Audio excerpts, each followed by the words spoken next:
todos. Buenas tardes a todos.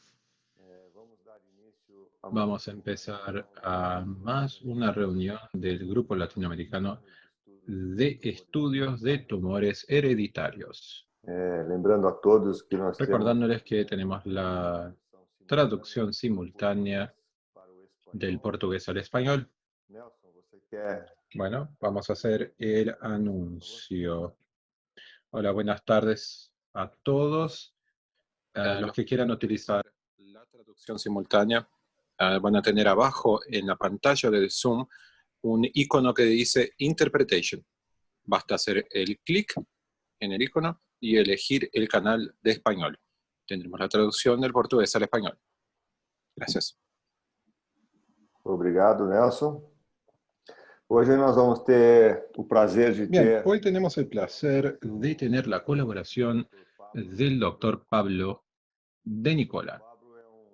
Pablo de Nicola es un colaborador ya de hace mucho del grupo de estudios de tumores hereditarios, ya tuvo algunas ponencias con nosotros y muy gentilmente aceptó hacer esta ponencia del día de hoy. Es un tema muy interesante, es un tema muy actual y sin lugar a duda todos vamos a aprender mucho el día de hoy con la ponencia de Pablo de Nicola. Pablo, hola. Pablo. Bueno, además de amigo nuestro, Pablo, además de un amigo, es médico genetista con mucha experiencia Atualmente trabalha na y oncogenética actualmente trabaja en oncogenética del Hospital Beneficencia Portuguesa de la ciudad de San Pablo, Brasil. Bueno, Pablo, vários participantes de toda a América Latina tenemos varios participantes de América Latina assistindo y por lo tanto que vai ter están mais aquí gente en ainda la conexión. entrando. Creo que vamos a tener más personas. Vamos a empezar. Depois das Bueno, 2 da tarde. tenemos 5 minutos desde que Agradecer abrimos la a sua reunión. gentileza de preparar a Una vez más, apresentação de muchas hoje, gracias por compartilhar o seu preparar la conhecimento ponencia com el a día de gente. hoy y Então, a palavra compartir está su com você. conocimiento. La palabra es suya, Pablo. 5 minutos. Tenemos 55 minutos para charlar sobre su tema. Puede empezar. Boa tarde, Dr. Benedito. Bueno, buenas tardes, doctor Benedito. Buenas tardes a todos los participantes del LA Get. Bueno, para mí siempre es un gran privilegio está podendo poder participar participar de este grupo da equipe aí do Dr. Benedito. y del equipo del doctor Benedito.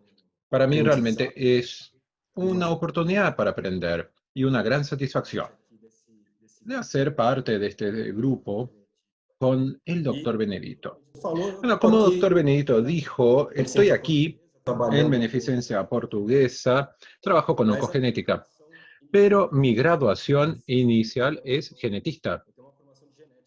Tengo una formación de genética médica y además de trabajar con pacientes que tienen cáncer, yo trabajo con la genética en general. Bueno, doctor Benedito, por lo tanto, cuando fue publicado un artículo muy recientemente donde se habló de los riesgos, los riesgos poligénicos pueden cambiar los riesgos monogénicos o viceversa. O si hay alguna interacción entre esos riesgos. Por lo tanto, voy a hablar un poquito más sobre lo que son los riesgos monogénicos y lo que son los riesgos poligénicos y cómo logran cambiar, afectar, digamos, la penetrancia y la expresión de las enfermedades. Y veremos que mientras la ponencia sigue, vamos a poder identificarnos mucho con cáncer oncogenética, que es una enfermedad que tiene varios temas que responder. Creo que la ponencia de hoy puede abrir sus ideas para muchas de esas preguntas. Así nos identificamos mucho con nuestra práctica del día a día, la práctica clínica de oncología y oncogenética, principalmente. ¿Por qué? Creo que todos nosotros que trabajamos de rutina, digamos, ya se preguntaron, bueno, ¿por qué? ¿Por qué existen los riesgos tan variados, para pacientes que presentan las variantes patogénicas? Por lo tanto, se agarra un paciente con una variante patogénica predisponha a que tiene la Vamos ver na predisposición a los literatura, tumores. Yo veo en la literatura que los riesgos pueden ser mucho más variando amplios. desde Tenemos la variación de 10%, 10%, mais de 20%, hasta 60%, más de 70% 60%, para uma mesma 70% variante. para una misma variante, para un mismo gen. Dependendo Por da lo tanto, dependiendo de la población que estudiamos o que lee un artículo, eles são muito vemos variados. que estos riesgos son muy variados para las variantes patogénicas de un mismo gen. Bueno, Uma ¿por qué outra esto ocurre? Una de las que cuestiones acho que que nos todo parece mundo também muy já se perguntou interesante es cuando hablamos frente a frente, de cara con un que paciente tem joven, por ejemplo, que tiene un tumor raro, uma história que tiene una historia familiar casos positiva de para otros casos de cáncer, solicita y que painel cuando pedimos un panel genético, un e nós não encontramos NGS, variante y no patogênica. encontramos entonces ninguna variante patogénica. Bueno, ¿por qué? ¿Qué explica esto? ¿Qué ocurre? Lo que está por detrás de estos dos casos. Bueno, primero, de un mismo gen cambiado, diferentes riesgos en diferentes poblaciones, y cuando veo un paciente con una historia clásica de una enfermedad que realmente aumenta el riesgo para cáncer y no encuentro ninguna variante patogénica para explicar estos casos. Creo que todos que estamos en oncología y oncogenética ya vimos estas dos grandes cuestiones. Doutor Benedito, eu Doctor Benedito, vou para empezar, yo começar voy a a darles já que o nosso bastante conceptos heterogêneo, né? básicos, ya que tenemos un Para público conceito bastante heterogéneo. Voy a para que a empezar gente con los possa conceptos lá na básicos para que frente logremos más adelante eles se entender cómo estos riesgos os interactúan, riscos los riesgos monogénicos y los riesgos poligénicos. Creo que el primer concepto, el concepto fundamental para entender la ponencia del día de hoy son los SNPs, Single Nucleotide Polymorphisms, en inglés. Todo lo que trabajan con genética, bueno, los Single são Nucleotide Polymorphisms de son los nucleotídeo polimorfismos de nucleotidio único, que es realmente la única, bueno, la principal causa, perdón, de variación genética en la población. Vean, estos ocurren. ¿Qué es un SNP? Es el cambio de un nucleotidio por otro en un determinado bloque de genes. Y esto ocurre en una frecuencia de aproximadamente de un nucleotidio a cada 1000. Por lo tanto, cuando andamos por el ADN, nosotros notamos que a cada 1000 nucleotidios uno está diferente cuando comparamos con otro individuo. Estos SNPs permiten que el genoma, principalmente, no solo los SNPs, pero principalmente los SNPs, son los responsables por las diferencias entre los genomas de los individuos. Bueno, un cambio de nucleótido. Entonces, si agarro individuos humanos, veo la secuencia de ADN, es igual al 99,9% de 99,9% de todos los nucleótidos. 0,1% Este 0,1%, dessa la diferença são principal os causa de diferencia son los SNPs. de a cada 1000 Ocurren en una nucleotídeos. frecuencia de 1 a cada 1000 nucleótidos E se eu en pegar frecuencia. genoma humano Por lo diploide tanto, si agarro un genoma humano que tiene 6,6 más o menos 6.6 mil millones nucleotídeos, eu de vou nucleótidos, encontrar yo voy a cerca de encontrar 6 milhões. alrededor de 6 millones de SNPs en el Justamente genoma esses de una 6 persona. milhões de Son estos SNPs 6 millones são os de responsáveis SNPs por que tornar son los responsables por diferentes hacer con que nosotros seamos diferentes uno del otro. mutações Estas variaciones, por lo tanto, pueden ser únicas. Ahora pueden también ocurrir en muchos individuos. Y existen más de 100 millones de SNPs ya catalogados en varios tipos de poblaciones por todo el mundo. Tengo 6 millones de SNPs por individuo y cuando estudio estos SNPs en varios individuos de varias poblaciones alrededor del mundo, yo aquí noto, veo una variación de los SNPs.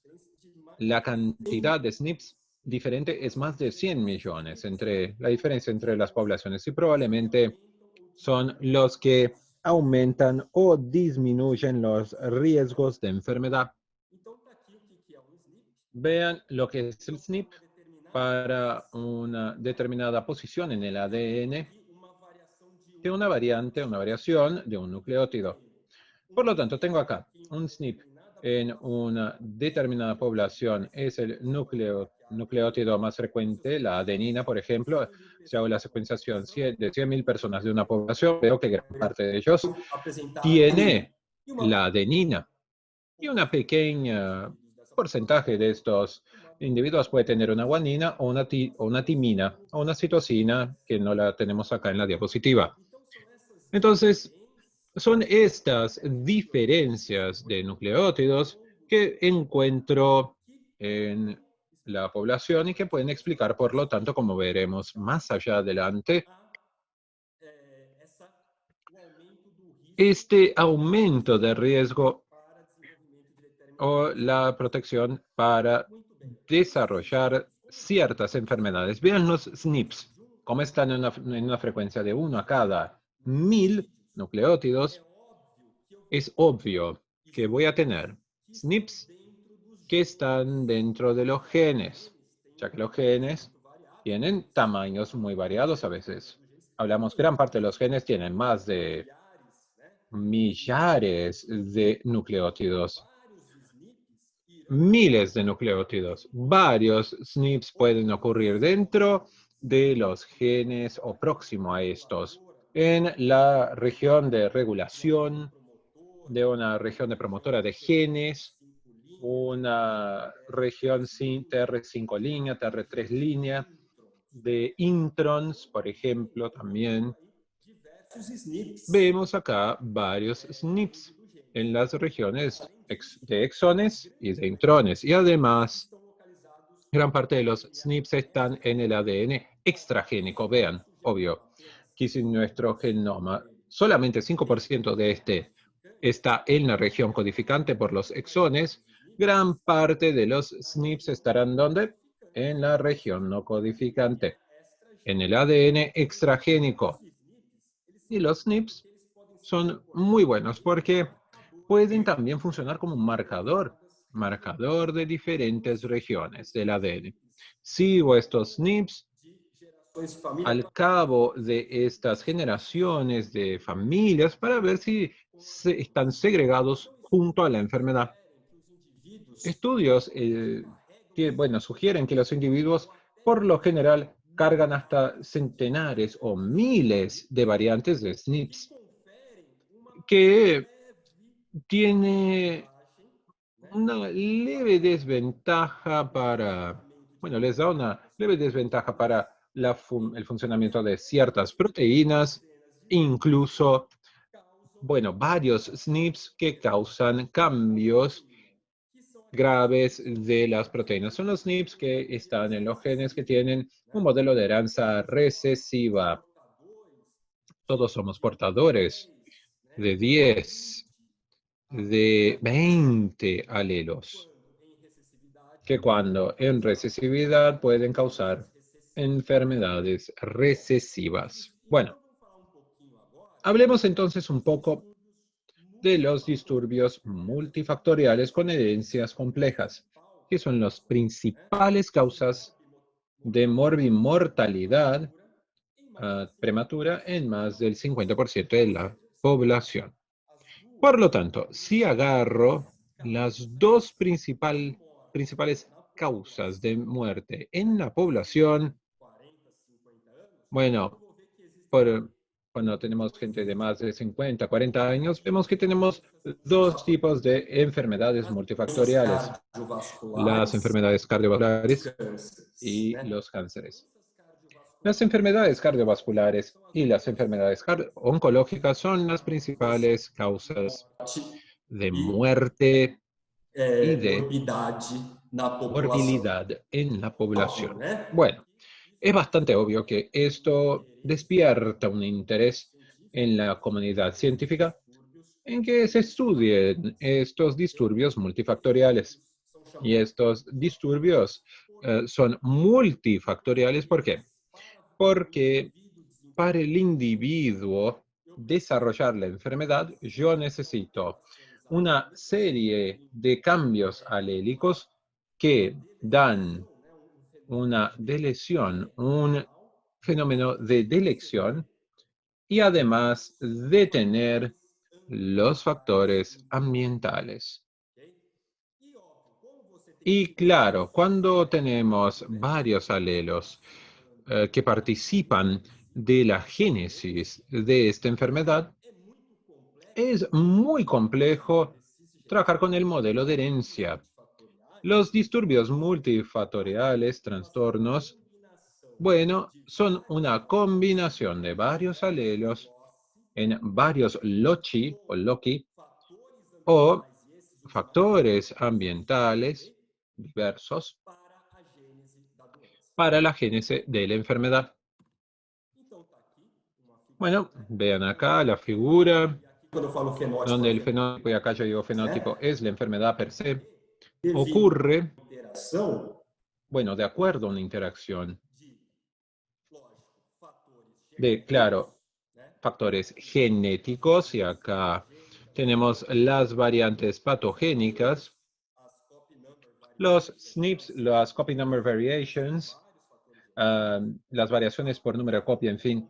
Y también, para complicar un poquito más la historia, y vamos a hablar de esto aún, pero tenemos la epigenética, que son los cambios post-translacionales, claro, y los factores ambientales.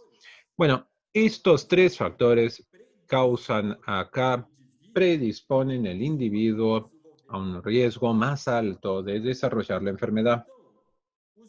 Así, los genotipos sufren la influencia de los polimorfismos y genéticos y de los factores ambientales, para que generen así un determinado fenótipo. El fenótipo, claro, depende del genotipo, de la composición de estos genes, y estos genotipos tienen una interacción que es constante con el ambiente.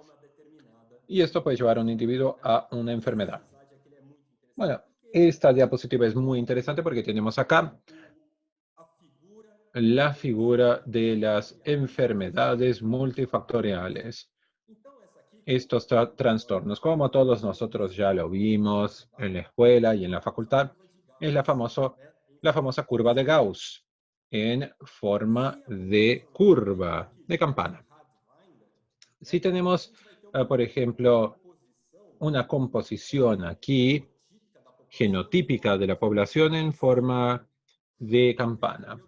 Vean, tengo individuos aquí que la composición genética que la protege de algunas enfermedades. Tenemos la gran parte de los individuos aquí en el centro del promedio acá, que están en riesgo moderado, y tenemos un porcentaje de individuos que tienen como composición genética la predisposición a la enfermedad. Por lo tanto, estas personas, a causa de su composición genética de varios locis, están mucho más vulnerables a la predisposición y a tener la enfermedad. Y el ambiente da acá un limiar, el threshold en inglés.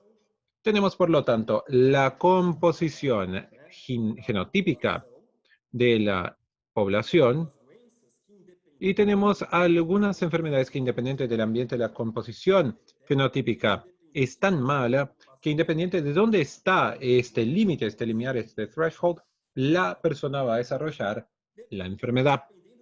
Ahora, dependiendo de la composición fenotípica, el paciente va o no desarrollar la enfermedad a causa de los factores ambientales. Y claro, los factores del ambiente que está, en el cual el individuo está, y claro, todo cambia de población para población, y estoy hablando hasta de una variación de comunidad para comunidad, familia para familia, ciudad para ciudad, país para país. Bueno, tenemos acá la interacción, tanto de los componentes genéticos, que también cambian en esta distribución estadística, diferentes poblaciones tienen diferentes frecuencias alélicas, por lo tanto tenemos composiciones fenotípicas diferentes. Además, diferentes poblaciones tienen influencias, límites ambientales diferentes. Vean cómo las enfermedades multifactoriales tienen un modelo muy complejo y deben ser estudiadas. Excelente. Ahora vamos a hablar de la agregación familiar.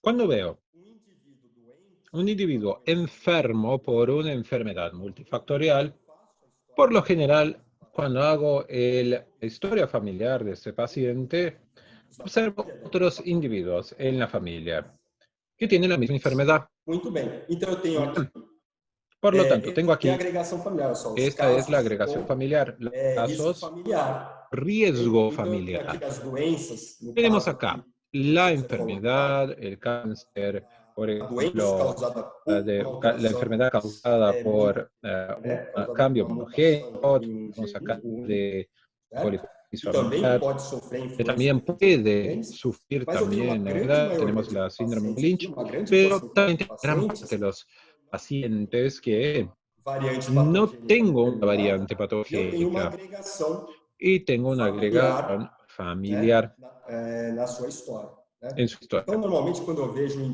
Por lo indivíduo tanto, cuando veo aqui, un individuo aquí, quando eu faço a história por lo familiar, eu vejo general, cuando hago la uma historia família familiar, me doy cuenta que su familia tiene muchos individuos en esta región. muito bem. Muy bien. A variação genética, La então, ela variación pode predispor a genética doenças tanto por lo puede dejar predispuesto a la enfermedad variantes tanto monogênicas, con variantes raras, monogénicas raras perfeitas, de gran efecto, que tienen un peso muy alto en la que composición alteram uma de la via enfermedad y que fisiológica. cambian la vía fisiológica, generando un gran disturbio, un gran trastorno. Este es el riesgo monogénico. Normalmente essas variantes são Por lo general, estas variantes raras, cuando aparecen, es verdad que hacen un gran efecto y cambian una vía, un camino fisiológico. Las enfermedades multifactoriales son muchas variantes comunes de pequeño efecto. No obstante, estas todas juntas cambian varias vías fisiológicas y así generan un trastorno. Mientras una variante monogénica rara de gran efecto cambia apenas una vía fisiológica, varias variantes comunes de pequeño efecto, con un peso, una carga de enfermedad pequeña, bueno, pero cuando se suman todas, realmente cambian varias vías fisiológicas, causando la enfermedad. Sé que esta diapositiva tiene mucha información y me gustaría dejarles esta información. Para un trastorno de gen único, hay un gen que puede ser el principal responsable por la com um ou patogénesis. mais genes Bueno, uno o más modificadores genes herdados modificadores, de forma heredados de forma fenótipa. independiente, influencia del Por outro fenotipo. lado, para uma característica A su vez, para una característica compleja,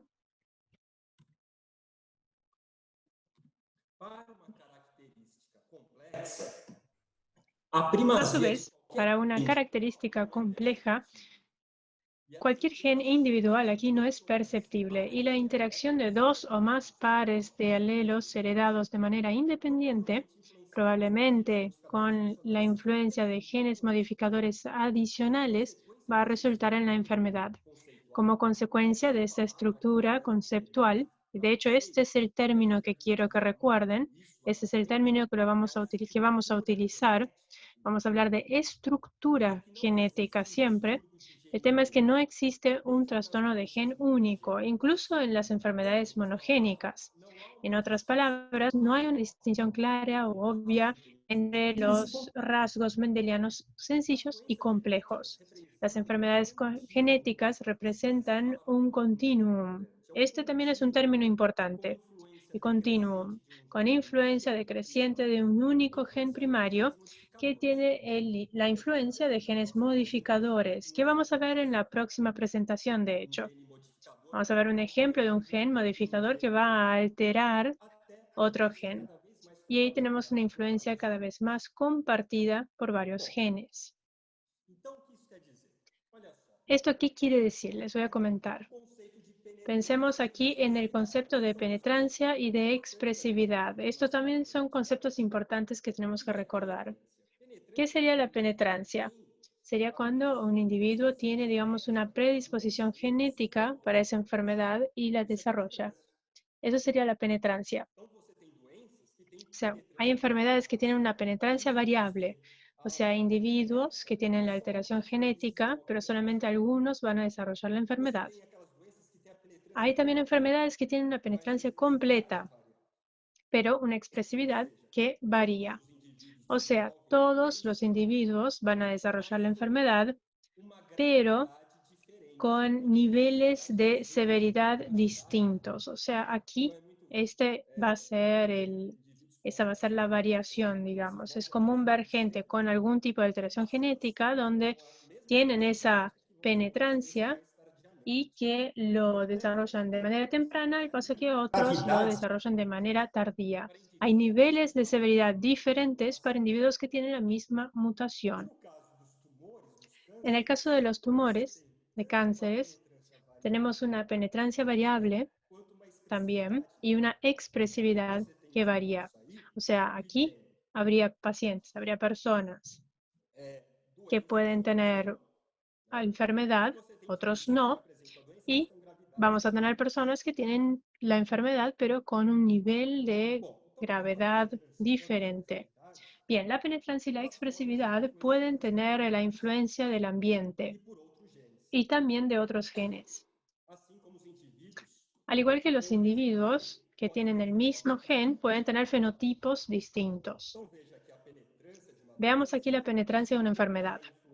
Vemos aquí cómo tiene el impacto, la influencia del tipo de mutación, de las variantes alélicas, de también el CNV, el número de copia, varía, los genes modificadores, las mutaciones digénicas, oligogénicas, dosificación alélica, género, o sea, hombre, mujer, la edad, el medio ambiente, en el ambiente donde está la persona, modificaciones epigenéticas y también por el nivel de expresión génica. O sea, aquí vemos la cantidad de factores que pueden impactar la penetrancia de una enfermedad, y no solamente la penetrancia, sino también la expresividad. Oi, Pablo. Pablo, Este slide una pregunta aquí. Esta diapositiva me parece muy é, interesante. você resume Aquí, aqui básicamente, toda a angústia do se oncogeneticista, resume toda la preocupación de los oncogenetistas tanto frente a positivo. un resultado que sea negativo Então, o positivo. mostra como é difícil Aquí você realmente avaliar vemos cómo es difícil evaluar diante de paciente ou de sua família pensando en un paciente, pensando en la familia del paciente, los riesgos de esta familia de desarrollar el cáncer. Hay muchísimos factores que hay que poner en la ecuación para llegar a un resultado. Creo que las constantes son muy pocas acá, como que todo puede cambiar, todo puede variar.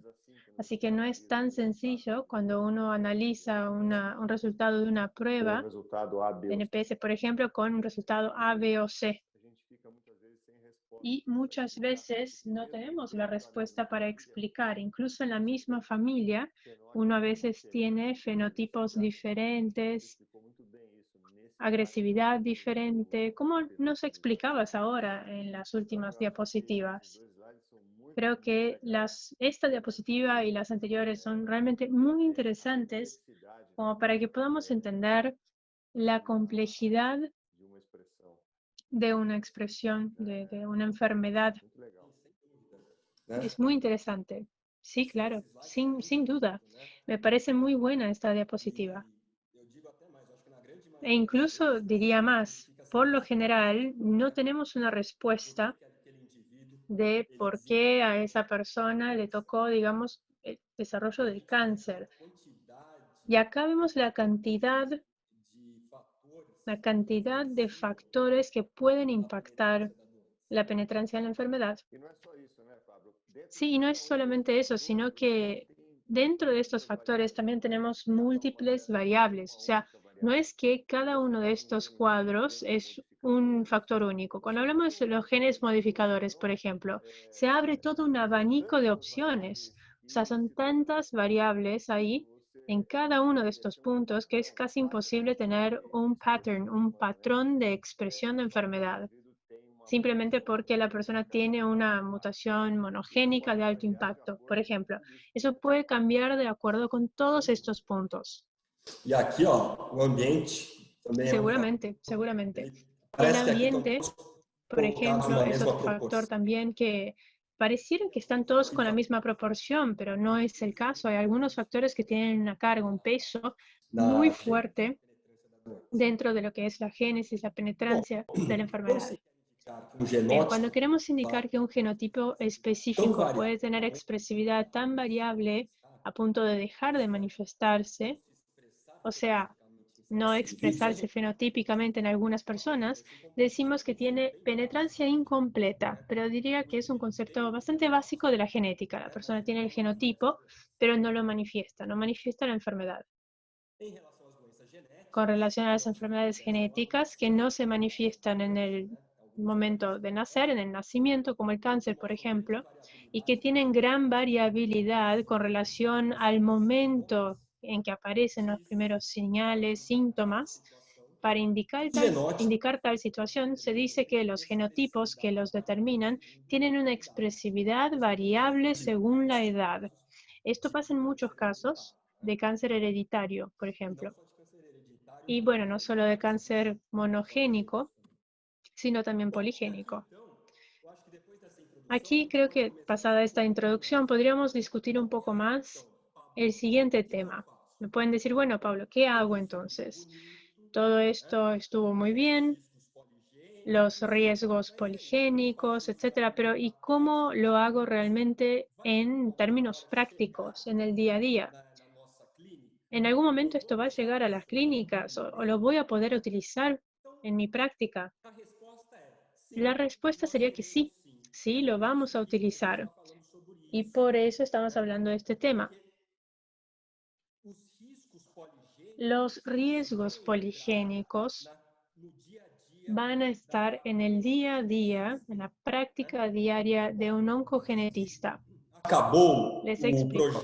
Cuando terminó el proyecto Genoma Humano, que empezó en el 96 y terminó en el 2001, cuando terminó ese proyecto, a partir de ese momento teníamos la secuenciación del ADN humano y empezaron a surgir un montón de preguntas e insights, ¿no? Diciendo, bueno, empecemos a estudiar tal cosa, tal otra. Lo que quiero decir es lo siguiente. En el 2005 empezó a aparecer aquí esta publicación, se empezó a hablar de esta publicación sobre los scores, los puntajes para riesgo poligénico en caso de enfermedades comunes o multifactoriales, y cáncer sería una de esas enfermedades. Bien, a través de este estudio de asociación de genoma amplio, de hecho aquí pongo el enlace para el sitio porque pueden ir a verlo con más detalle. Me da miedo hacer clic aquí y que cambie la pantalla porque estoy compartiendo pantalla en Zoom, pero más adelante cuando termine de mostrarle las diapositivas lo abro. Ahí están todos los SNPs, que son alrededor de 174, SNPs que son asociados a cáncer. Cuando empiezo a estudiar entonces el tema de asociación de genoma amplio con los individuos, lo que trato de buscar es los SNPs que estén asociados a enfermedades, ¿verdad? Y en este estudio les explico cómo funciona. Tomo una población, considero una población, hago la secuenciación genómica de esas personas, no episoma, no secuenciación de exoma, sino secuenciación de todo el genoma. Y aquí quiero ver todos los SNPs, como les comentaba, para estas personas de esta población específica. Después que tengo la frecuencia de estos SNPs de una determinada población, empiezo a verificar quiénes serían los casos, quiénes serían los pacientes o enfermos para tal enfermedad, qué SNPs tienen en diferentes loci, y los comparo con personas que no tienen la enfermedad, o sea, la gente del brazo control, digamos. Aquí les doy un ejemplo. Tengo el SNP 1, 2, y podría tener una serie, claro, puedo estudiar tantos como quiera, pero para el ejemplo puse aquí estos. Acá tenemos la frecuencia de un SNP específico de 4.000 personas, lo veo en 2.104 personas. Con una frecuencia entonces de 52,6%, un poco más de la mitad. Y en el número 2, SNP2 es 41,2%.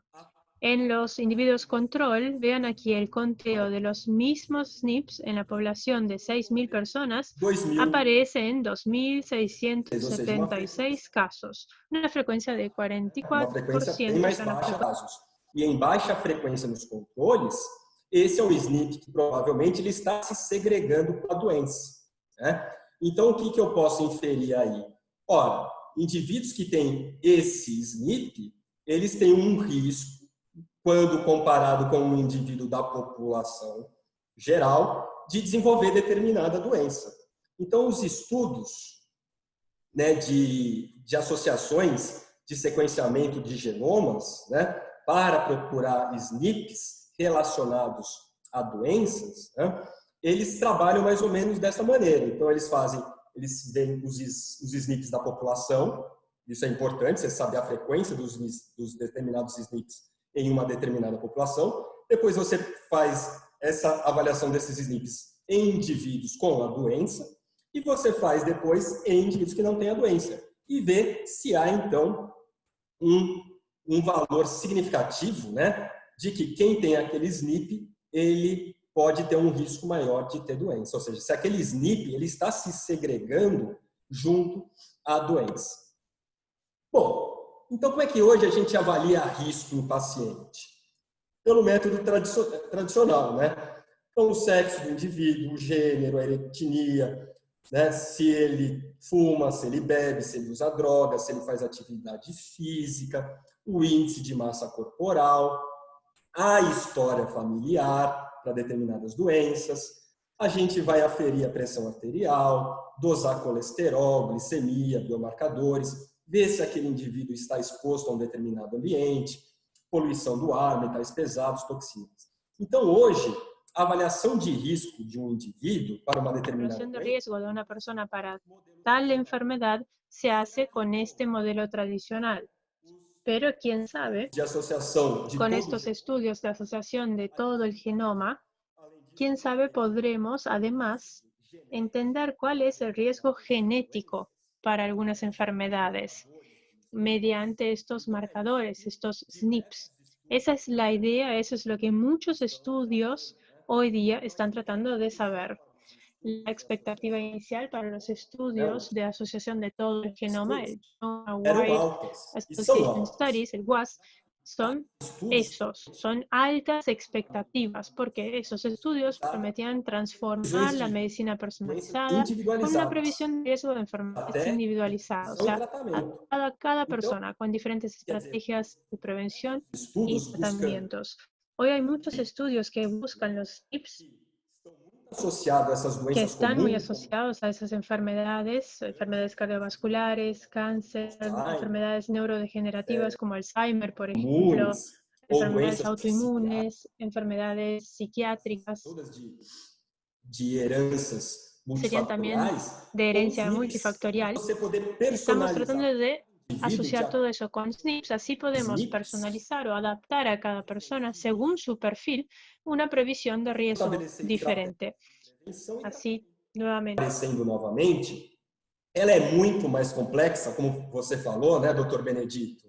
Porque Es mucho más compleja, como decía el doctor Rossi.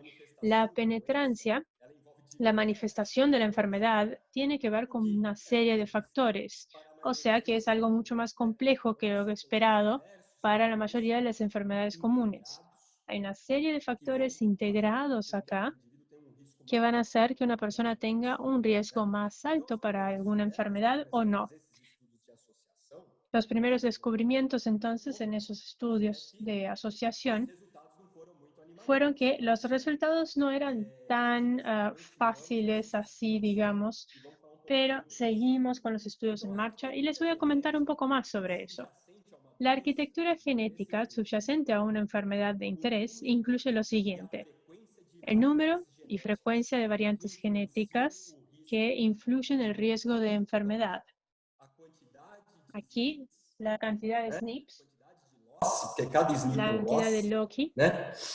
E a porque cada frequência SNP sería uno, sería un locus, y la frecuencia de estos SNPs van a impactar el riesgo de enfermedades. Además, la dimensión de la influencia de cada variante genética es importante. Cada SNP tiene, digamos, un peso que determina el riesgo o genera un riesgo para un individuo. O sea, no es que porque tenga el SNP X, que tiene asociación con una enfermedad, que quiere decir que va a tener ese riesgo sí o sí. O sea, cada SNP, cada locus en nuestro genoma, tiene un peso específico, ya sea para el riesgo de la enfermedad como para protegernos contra una enfermedad. Tenemos algunos SNPs que nos protegen de enfermedades en el cuerpo. Y otro punto importante es la prevalencia de la enfermedad en la población en general. La prevalencia de esos SNPs. O sea, es una arquitectura genética muy compleja, de hecho. Algunos esfuerzos recientes empezaron a demostrar la utilidad del perfil de riesgo poligénico. Les voy a comentar un poco sobre de qué se trata, ¿no? ¿Qué sería un riesgo poligénico? Eso para identificar grupos de personas que podrían beneficiarse del conocimiento de su susceptibilidad probable a la enfermedad. ¿Cómo calculamos ese riesgo poligénico? En primer lugar, las variantes comunes serían las que tienen una frecuencia de más de 5% en la población. ¿Recuerdan una diapositiva que les mostraba que las variantes comunes tienen un peso bajo en el riesgo de enfermedad, pero son bastante abundantes? O sea, tienen aquí una frecuencia de 5 o más. Hay algunas variantes que tienen baja frecuencia, o sea, un MAF, frecuencia del menor alelo de 0,5 hasta 5, menos frequentes, o sea que son menos frecuentes, pero pueden ser o tener un peso más alto. Y también hay algunas enfermedades que son monogénicas, que serían las variantes raras, donde el MAF es menos de 0,5%. Aquí serían las patogénicas que nosotros vemos en los paneles. O sea, son raras, tienen una frecuencia baja, pero el riesgo es bastante alto. Y el peso de la variante. Bueno, podemos ver acá que cada variante con un pequeño peso, un peso de adición. Bueno, tenemos en veces de 1, bueno, de 1 a 1,5, peso moderado, de 1,5 a 3, y un peso intermediario que es mayor, más grande que 3. Bueno, ¿cómo le doy el peso a los SNPs? Son cálculos más complejos y podemos discutirlo eso otro día, pero lo importante es esto: la frecuencia de la variante y el efecto que causa. Vean qué interesante este panel. Tengo el efecto de la variante bajo, moderado, intermediario y alto, y su frecuencia. Tenemos una relación de lo más común, que es la frecuencia de la mutación, menor es su efecto, malo, deleterio, que causa riesgo para la enfermedad. Pero tenemos muchas de estas comunes. Es aquello que los pequeños, lo poco se suma hasta dar un efecto, un peso muy alto para el riesgo de desarrollar una enfermedad.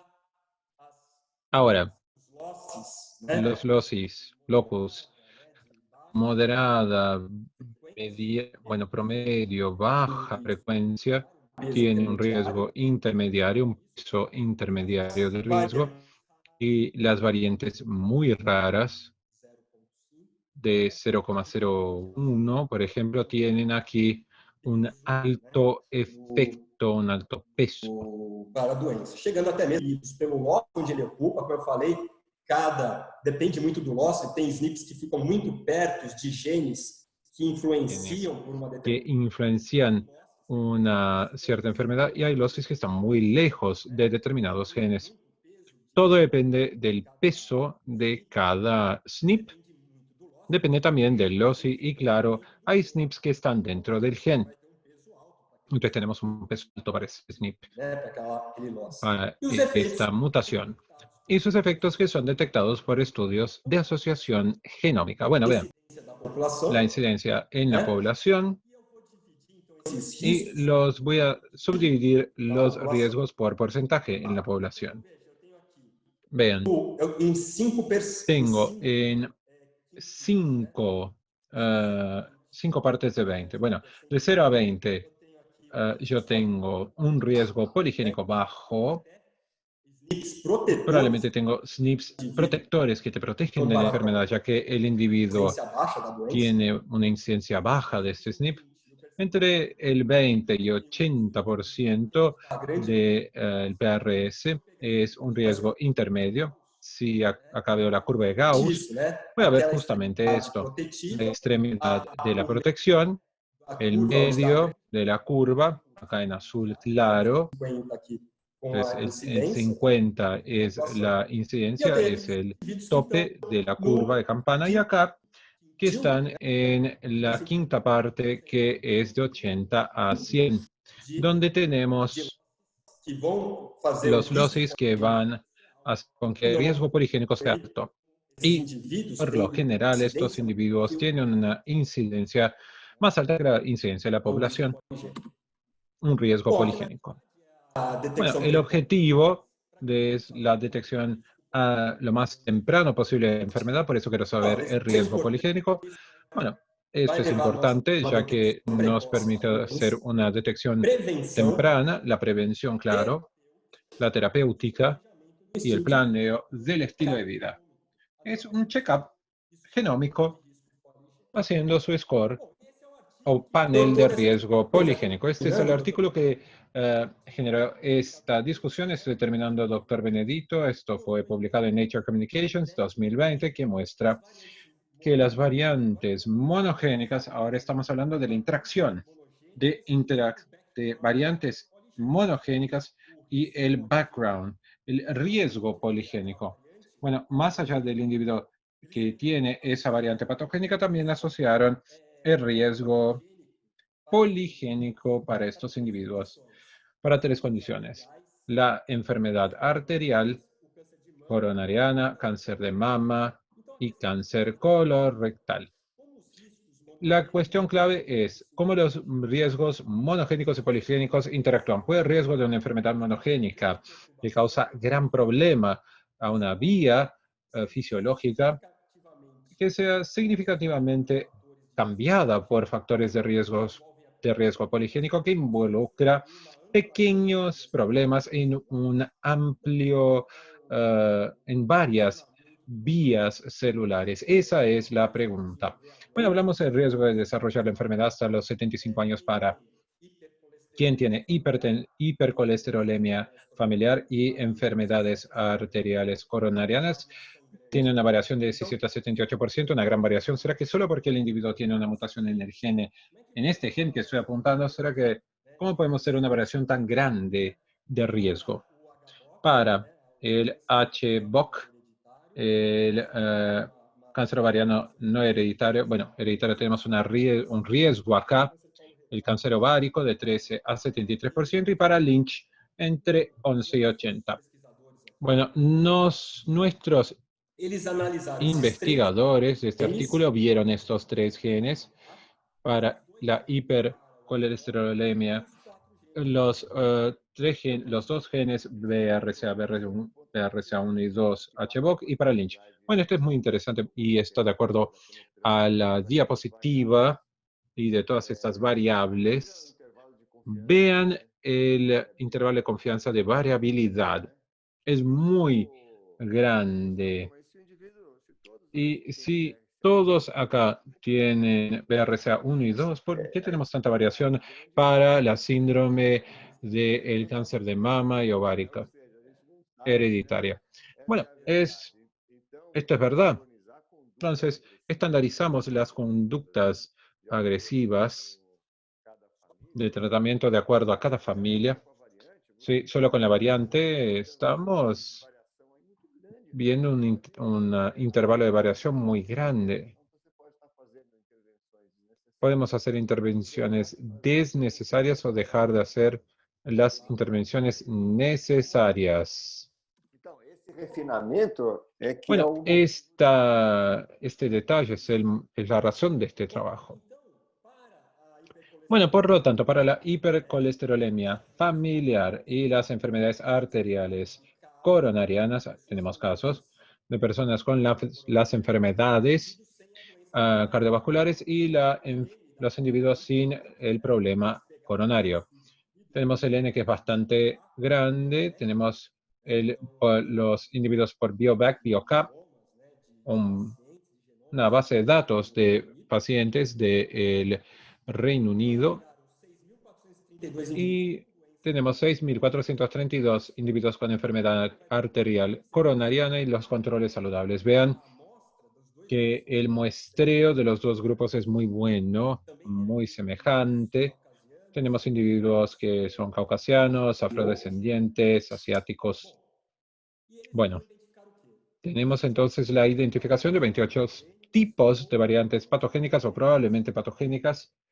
Vean, 43 casos, 43 portadores de estas variantes en 6.432 casos. Y 13 individuos que tienen estas variantes, NDR, bueno, las que ya hablamos, entre los 6.420 controles.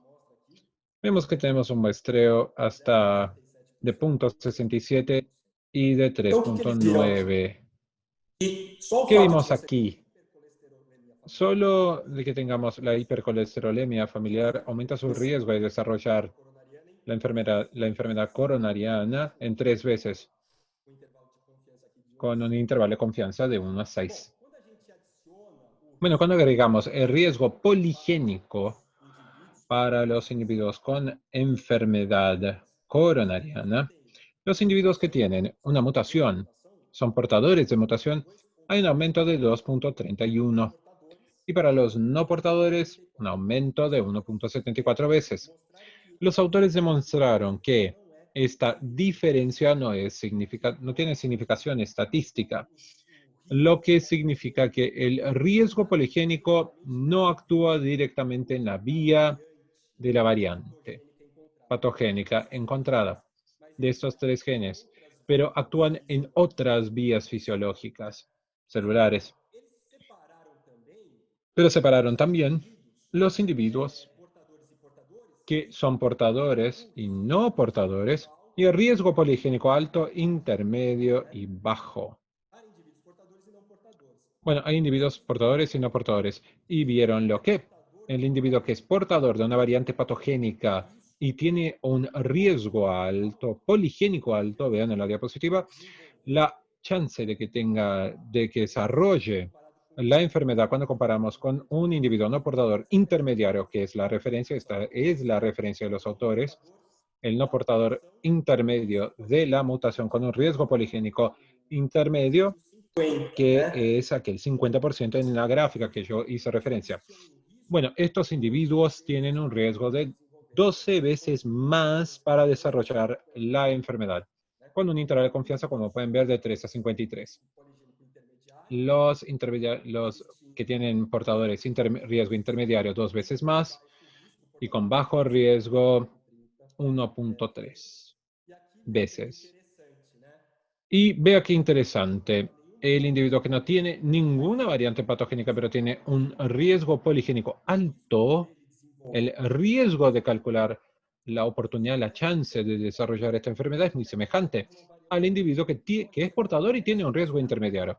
Así, podemos demostrar que el riesgo poligénico interfiere bastante en la penetrancia y la especificidad de la enfermedad. Vean esta gráfica, son bueno, tienen muchos detalles. Los variantes para hipercolesterolemia familiar, FH, los portadores carrier y no portadores non-carrier, riesgo poligénico alto, intermedio y bajo, número de casos, individuos que tenían la mutación, y los controles que no tenían enfermedades, quien tenía la mutación y quien no la tenía. Tenemos el no portador intermedio como el percentil 50 es nuestro 1 en esta gráfica. Y vemos que el odds ratio, la chance, la oportunidad de que este individuo desarrolle la enfermedad. Y vieron aquí que quien es portador y tiene un alto riesgo tiene una chance, una oportunidad de desarrollar que es 12 veces más alta. Y vean acá, lo interesante es esta parte de la gráfica. Individuos que son portadores de las variantes con un riesgo intermedio de poligénico tienen prácticamente el mismo riesgo que un individuo no. Portadores não portadores, ele praticamente não difere. Você vê que a curva é bem paralela uma com a outra, né? Mas quando a gente separa por risco poligênico baixo, separamos por riesgo poligénico bajo, intermedio y alto, vemos que el individuo que es portador de una mutación, dependiendo de su riesgo poligénico, podemos ver acá desde 2,96 hasta 52. 53,62 veces. Vemos que el riesgo poligénico realmente cambia el riesgo de la enfermedad, principalmente para los dos casos, tanto los portadores como los no portadores. Terminando aquí, veamos el cáncer de mama. Para terminar nuestra ponencia, estudiaron aquí 1920 mujeres con cáncer de mama y 17.344 controles. Mujeres sin cáncer de mama. Aquí tenemos todos los números, estadísticas.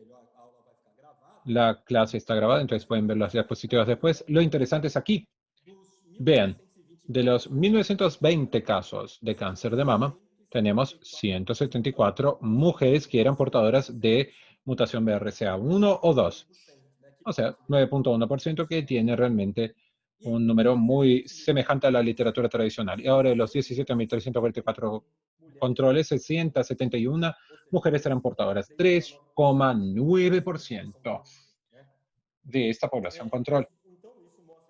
Esto muestra que las mujeres que tienen la variante patogénica de BRCA1 o 2 tienen un riesgo aumentado, una chance, una oportunidad, desafortunadamente, de desarrollar en 3,48 veces más alta de desarrollar cáncer de mama en comparación a un control sin ser portador. Bueno, acá intervalo de confianza, 3 a 4. Pues una mujer que tiene una variante patogénica de BRCA tiene un más o menos 40% de riesgo de desarrollar el cáncer. Y si agregamos el riesgo poligénico para las mujeres con cáncer de mama, las portadoras tienen un aumento de 1.44 veces. Las no portadoras de 1.57. Es prácticamente igual. Mostrando, por lo tanto, que este riesgo poligénico, estos SNPs que se encuentran, son 94 SNPs que estudian para las mujeres con cáncer de mama, actúan probablemente en otras vías. Y aquí lo interesante. Hicimos la misma cosa, separamos los portadores y no portadoras, y separamos el riesgo poligénico, el intermedio y alto, siendo que nuestro estándar de referencia son las no portadoras con un riesgo intermedio. es el percentil 50 de la curva de Gauss. Por lo tanto, vimos que las mujeres que eran portadoras de una variante de BRCA y de riesgo poligénico alto, cuando comparadas con la referencia no portadora intermedio, tiene 6,8 veces más chance de desarrollar cáncer. Bueno, acá la portadora intermediaria, 3 veces más, y la de bajo riesgo poligénico, 2,4. Acá lo que llama la atención, una vez más, la oportunidad chance de una no portadora que tiene un alto riesgo poligénico es 2. O sea, muy semejante al portador de riesgo bajo, y acá en el intervalo de confianza es prácticamente mezclado. Es lo mismo. Y acá demostramos la misma cosa en este forest plot, en esta gráfica de la chance de las portadoras de alto riesgo poligénico. Acá 6 veces más chance de desarrollar cuando comparado con la no portadora con riesgo intermedio. Y acá vemos una sobreposición de las oportunidades, chances de las mujeres que son carriers, que son portadoras de riesgo intermedio y bajo riesgo poligénico, de las no portadoras con alto riesgo. Y la gran pregunta entonces es, ¿será que estas mujeres necesitan hacer todo aquel procedimiento invasivo? ¿O será que aquí aquellos que no son portadoras o que tienen alto riesgo poligénico necesitan hacer todos los exámenes de prevención? Pablo, Isso aí é muito interessante, né? Você esto es coloca muy no interesante. mesmo Usted patamar de risco pone portadoras casi en el mismo patamar de riesgo las portadoras de BRCA con bajo BRCA riesgo poligénico y las que no tienen BRCA y tienen alto riesgo poligénico. da sua aula, Profesor Alfredo Barros está mirando su clase y se pregunta qué va a hacer. e Quiere tem hacer este também análisis. Y uma tenemos también uma pessoa que está assistindo una aí, participante que está fazendo uma pergunta para você, que está haciendo una pregunta para usted, a Clara Vargas Castellanos. Clara Vargas Está perguntando, Castellanos. mas como é que na prática Pregunta, a gente bueno, ¿cómo en la precisa práctica podemos hacer este fazer? examen? ¿Cuál es el examen que necesito hacer? Você pode responder a Y pergunta. usted puede responder la pregunta Estamos en terminando el já. fin. Bueno, estamos terminando ya, doctor Benedito, porque ya hasta pasamos de la hora. 2 minutitos. influência do Pero score acá la de risco influencia del score de riesgo poligénico as variantes en consideración a las variantes, a las mujeres con variantes y sin variantes patogénicas. Creo que quedó claro que realmente hay una influencia, un score poligénico en estos casos de pacientes portadoras y pacientes no portadoras de variantes patogénicas. Bueno, ¿qué mostraron los autores? Que el riesgo que se da por las variantes de riesgo monogénicas que actúan causando problemas en una vía molecular específica pueden ser muy importantemente modificadas por un fondo, digamos, un background poligénico. Entonces, la pregunta clave de nuestra ponencia es, ¿puede interferir? La respuesta es sí, puede. substancialmente De modificadas. forma muy importante, cambiar, modificar. Esses resultados, eles são Estos resultados son ampliamente consistentes con un modelo de limiar, de límite de susceptibilidad, como les mostré en aquella gráfica de la curva de Gauss, con el threshold, con el límite. Y Então, a variante también la patogênica, variante patogénica cruzar o limiar para a doença puede influenciar cruzar este límite para la enfermedad de influencia susceptibilidad subyacente, como podemos ver por el background poligénico, y también los resultados indican que la realización de un score para riesgo poligénico también aumenta. Bueno, respondiendo, doctor Benedito, la pregunta de nuestra a colega realização do es que score cuando se hace riesgo, el score de riesgo poligénico ele aumenta aumenta a precisão la da precisión estimativa de la de estimación de para riesgo indivíduos que herdam uma para variante de individuos que risco. heredan una variante de riesgo Sin duda. monogénica. Sin Por isso lugar que a eu falei duda, no início da aula, né? por eso les dije al comienzo de la clase, Ainda tem muito estudo para ser aún feito. tenemos que A estudiar gente mucho. tem que fazer o Sabemos sequenciamento que de todo o hacer la genoma secuenciación de todo el é genoma complicado para aún grande es complicado para gran parte de la población. Esto está disponible, pero no es accesible farmacoeconómicamente. Por lo tanto, necesitamos conocer cada vez más los SNPs que cambian los riesgos, pero sin lugar a duda, esta es una práctica que en más 5 o 10 años será incorporada en el día a día, en la práctica clínica del oncogenetista. Muchas gracias, doctor Benedito. Creo que la presentación ha sido muy didáctica, Pablo. Tenemos algunos comentarios aquí en el chat comentando justamente sobre eso, sobre cómo iba explicando sus diapositivas. Fue muy bueno.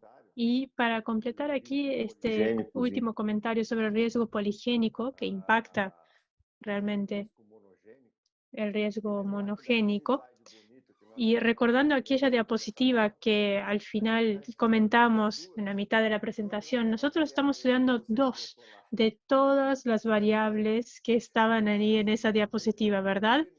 Exacto, exactamente. Por eso decía antes, en esta ecuación tenemos que incluir una serie de factores y estamos viendo 2 variables. O sea que tenemos mucho todavía que desarrollar en nuestro conocimiento, mucho que entender, exactamente, mucho que entender sobre las influencias ambientales, epigenéticas, etcétera, etcétera, como nos mostrabas en la diapositiva con todas las variables. Sin lugar a duda, son los puntos más importantes de la ecuación, porque hablamos de la parte genética, monogénica, poligénica, y eso muestra también cómo tenemos todavía que avanzar en términos de conocimiento para poder entender ese intervalo de confianza que es tan grande, que va de 10 a 60%, por ejemplo. Es algo que para los pacientes genera, digamos, una angustia en términos de prevención. Todavía no tenemos esa respuesta de una manera que se pueda aplicar en la práctica clínica de manera muy clara. Y Clara nos estaba preguntando. Después, Clara, ¿nos puedes decir de dónde eres en el chat, por favor? ¿De dónde trabajas? Por favor, si nos puedes mandar un mensaje en el chat, Clara, diciendo de dónde eres. Tenemos también otras personas que nos están agradeciendo. Fernanda, también Milena. Tenemos aquí a Milena de Ribeirão Preto, aquí en Brasil, una colega de Natalia. Tenemos a Marcia, que también nos envió un mensaje. Tuvimos realmente el honor de tener aquí en la audiencia a personas como Barros, como Claudio, Enrique, muchas personas aquí que también forman opinión, ¿no?, en esta área, personas que conozco personalmente también, en fin, esto genera también mucho interés en el tema. Y estaba hablando sobre la importancia del riesgo poligénico en la clínica de evaluación de riesgo, cómo eso es importante, cómo eso tiene un impacto en nuestras decisiones con los familiares, con los pacientes, con personas que a veces están asintomáticas. Tenemos a Ana Gómez también, que nos envía un mensaje y que nos agradece. Realmente ha sido muy interesante la charla, me parece. Tenemos a Karen Álvarez de Chile también, que nos envió un mensaje, dice que muy interesante la charla. Así que te paso la palabra nuevamente para terminar aquí la ponencia y después hago la conclusión. Muchas gracias. Gracias, doctor Benedito Rossi. Y quisiera agradecerle también a todos y todas que dedicaron este tiempo a estar aquí, a participar de esta charla, ¿no?, de esta discusión sobre el LEAGET o del LEAGET. Y creo que es muy importante este tema porque al fin y al cabo el riesgo poligénico, temprano o tarde o temprano, se va a implementar en el día a día de lo que es asesoramiento genético y especialmente para alto riesgo. Creo que es importante que tengamos eso en mente, entendamos que no es solo la variante patogénica que hace que una persona tenga una enfermedad, sino que en realidad somos un conjunto de 6,6 miles de millones de nucleótidos. Y como si eso no fuera suficiente, también hay todo un ambiente alrededor que que é muito interessante. También es importante, eso es súper interesante, eso es la vida al fin y al cabo. Muchas gracias, doctor Benedito Rossi, estoy a su disposición siempre. Muchas gracias, Paulo. Milena también nos manda otro mensaje. Josefina Fur, muchas gracias, muy interesante la charla, nos comentan. Y Clara nos dice que trabaja en Bucaramanga, en Colombia, en la Universidad Industrial de Santander. Excelente. Aquí vamos a concluir nuestra presentación. Gracias una vez más a todos. Nos vemos en el próximo encuentro de LA-GET. Recordamos que esta clase queda grabada, disponible en el sitio web. Muchísimas gracias. Un excelente fin de semana. Gracias, Paulo.